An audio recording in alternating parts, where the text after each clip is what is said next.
Hey everyone, so I'm in Paris and I just happened to walk past a cemetery. So I thought I should say my daily prayers here and walk around.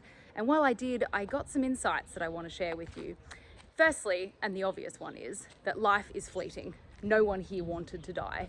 But one thing is for sure, we're all gonna die. And I have a life motto, which is to leave the world a better place than I found it. I don't know how I'm gonna do that. I hope that I can. I don't have children yet to follow on that legacy, so I have to work a little bit harder to make a difference in the world, and I can't leave it to my children as it stands right now.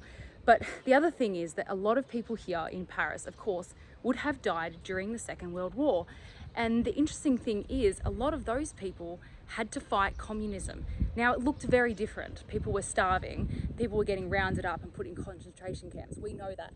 But the similarities are the enemy is communism, total control and tyranny. But also their neighbours were deniers as well. And they dogged each other in. And for example, Germany tried to warn Hungary and Poland and other countries, but they didn't believe it would happen.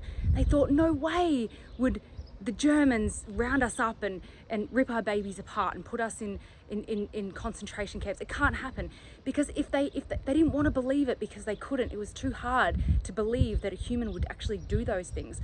So there were deniers, just like there are today. When we try to tell people that they're going to try to control us with cashless society or with digital IDs, people don't believe us because it's too hard to believe. Because if they believe that, then they're going to have to be like us, and they're going to have to think too much and research too much and listen to too much stuff. And once you go down that hole, you can't come back up. So deniers are they were there during the Second World War as well. And I found some comfort in that, you know, human nature probably hasn't changed that much.